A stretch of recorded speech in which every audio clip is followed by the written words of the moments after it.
إن الذين آمنوا وعملوا الصالحات كانت لهم جنات الفردوس نزلا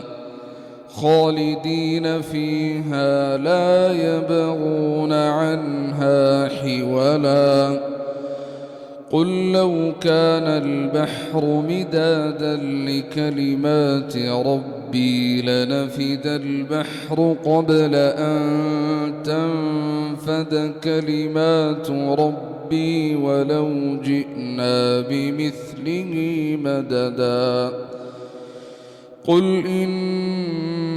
إنما أنا بشر مثلكم يوحى إلي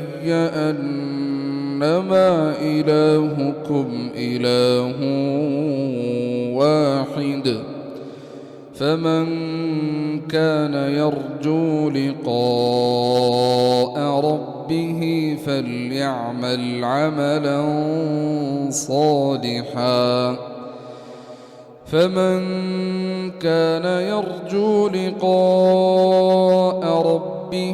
فليعمل عملا صالحا ولا يشرك بعبادة ربه أحدا.